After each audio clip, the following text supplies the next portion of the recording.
mu ñëw def une déclaration peut-être qui est extrêmement importante dafa am lu xew démb Pikine Nord dem ba léegi nag Amadou Diarra ak waa këram ñi ngi teel di wax mais ñun en responsabilité en responsable aussi en toute responsabilité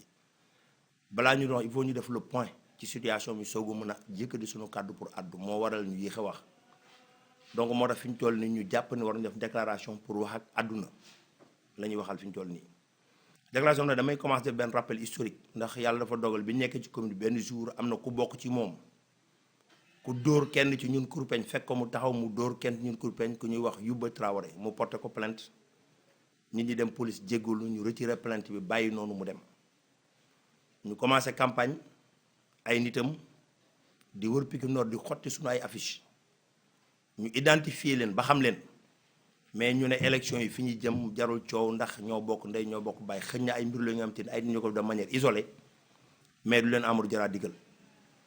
ñu continuer Amadou Diarra lui-même ñëw fii ci koñ bi barkaat démb ànd ak ay guriyam suñu bopp koñ à presque 20 mètres de chez moi naan ñooy seen bàyyi ñoonu lañ ñuy wax ko mais nit ñi faale wuñu leen quand même parce que les gens ont eu la grandeur ne xëñ na moom moo am petitesse bu tax muy def loolu mais en tant que maire de la commune waroon na taxaw beneen taxawaay bu dul boobu on a laissé passer mais ce qui s'est passé hier nag moo tax ñuy jël kàddu dem parce que démb dañoo def suñu caravane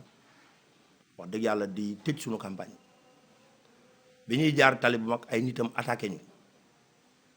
fi mu ko teg nag dinaa ci ñëw léegi parce que dafa def caravane am ñëw suñu bopp koñ def na fi 10 minutes wax fi lu ko neex kenn faalewu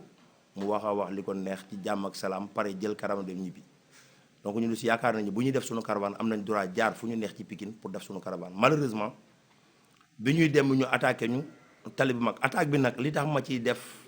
taxaw seetlu mooy dafa am lu nga xam te ne moom moo ko waxal boppam te dama ko bëggoon teg pour àdduna dégg ko.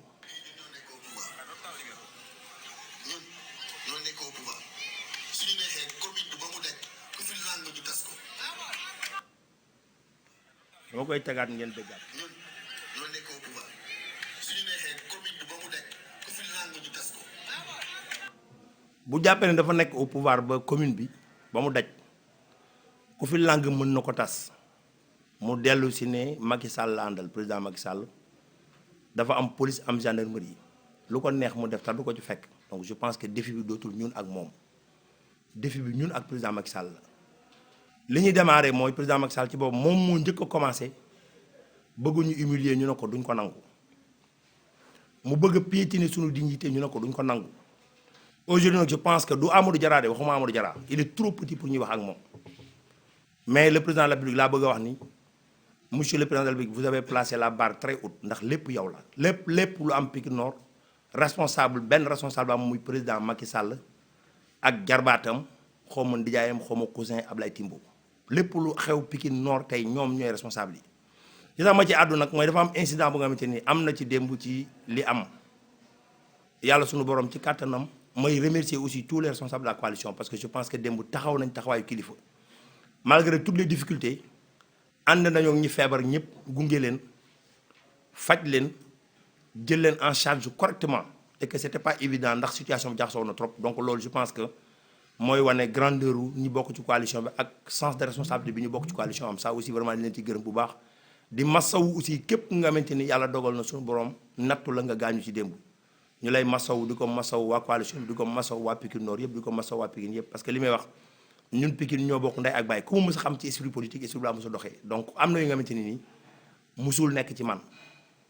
ñëpp pour man ñoo bokk ndey ak baay donc bu ñuy ànd dañu war a ànd ci sens bu nga xamante ni li may wax politique man dama ko jàppee le temps d'une élection bu campagne électorale jeexee la lendemain ba ma fekkoon ak Amadou Diarra mi da nga naan du ñu yoroon xëccoo démb wala ñu yoroon xeex démb mais li mu def démb nag daf fi jëlee loolu aujourd'hui ndax ci sunu biir daf ci am kenn ku gaañu nga xamante ni nii mënu ma ci woon teel a communiquer tey laa ci mën communiquer muy sama rakk di sama rakk sama doom la nekk sama xarit mën naa ni depuis des mois démb lañu reerandul man ak moom parce que hôpital laa ko bàyyi.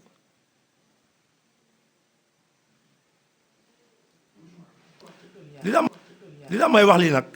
c'est dafa metti trop parce que xale la ndaw la toll ci buntu àddunaam doon liggéey ñu xam ko ci daan dooleem li muy nekk xale. Pikine Info bii micro bi tege tey je pense que at yi yëpp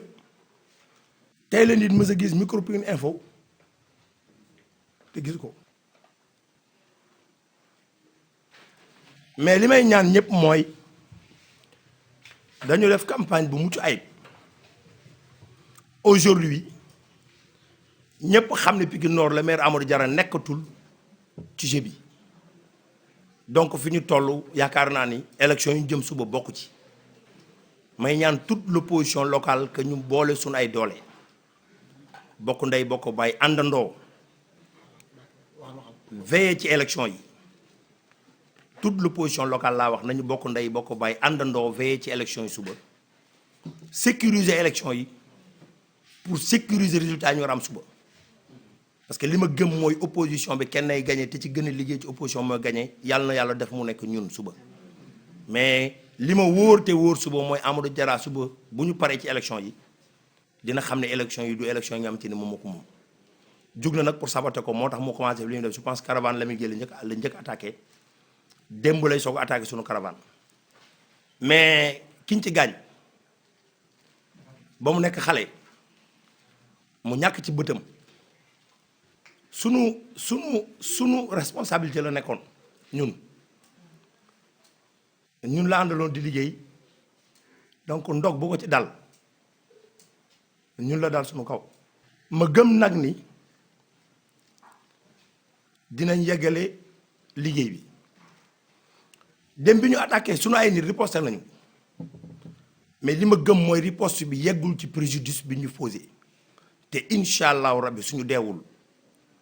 nous allons riposter à la hauteur du préjudice loolu moom quel que soit le prix à payer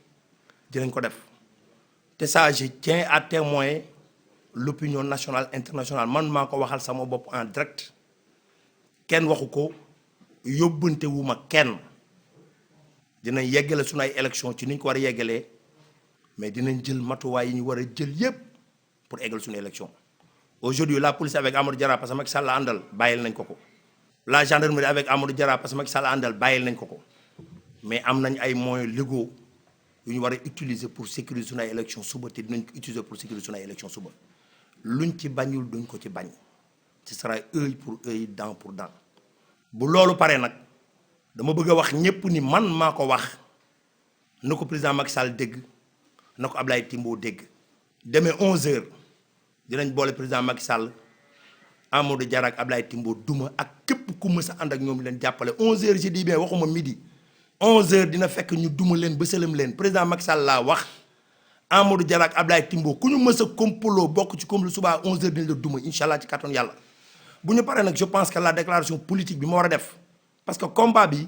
ça va au-delà du 23 janvier du combat au 23 janvier beneen combat la te liñ ci war a wax bu élection yi pare dinañ dajale toute la presse def ci conférence presse wax ci liñ ci war a wax ci combat bi nga xamante ni nii c'est une nouvelle page politique moo ubbeeku département Pikine à partir d'hier cette nouvelle page politique là comprendre nañ ko nous avons reçu le message nous avons compris les enjeux te am nañ courage ak détermination ak volonté pour mener ce combat là et c'est un combat que nous allons gagner mais combat bi du combat au 23 janvier c'est un combat qui va au-delà du 23 janvier c'est ce qui ñu mën a lire entre les lignes dinañ mën a comprendre li may wax mais je pense que dinaa ko faram-fàcce nañu dans les détails mais li ma bëgg wax daal mooy Amadou Diarra bàkk nga jàkk te yow xam nga ni foo mën di ne ci àdduna di nga xam ni bàkk nga jàkk préjudice bi ñu subir dama la koy wax yaag say nit nous allons répondre à la hauteur de ce préjudice là mais dinañ dem sunu ay élection jël sunu ndam bu téye ko li ñuy faj ñu faj ko te xam nga ni dinañ ko faj koo àndal aussi xam nañ ko faj président Macky Sall dañu wax ni dinañ ko faj Ablaye Timbo dinañ ko faj keneen kuy complot ak yow aussi dinañ ko faj boo ñu bettul woon dem na demee neneen ndax fuul bi ñu jógee fii di dem di caravane bu ñu jëm soon ci yow xajuñ ci yow ak say nit xam nga loolu bu baax a baax mais malheureusement ndogal bu waroon am la dañ doon daw ay far daw ci ay parce que talibés dañu waroon jaar bi ñëwee essence tali mag caravane président Modou Gueye jógee ji da caare kaw ma ne gars yi nañ leen dévier caravane bi jaar tali bi mag parce que moo gën ñaari caravane daje ndekete li ñu doon bañ waajal nañu leneen lu gën a garaaw li ñu doon bañ ñu ñëw dal ci embuscade bi loolu moo waral ñu dal ci embuscade bi démb mais yaakaar naa ni jéem nga ko li la ci fekk gis nga ko leneen lii ñëw nag booy ba ngu saral ko parce que dina ñëw li ñu dal dinañ ko fayu parce que ngeen gaañ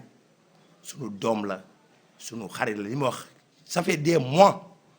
man ak moom démb lañ bokkul reer parce que hôpital laa ko bàyyi mu tëdd affiche yi may def ni photo yi may def yëpp ci campagne bi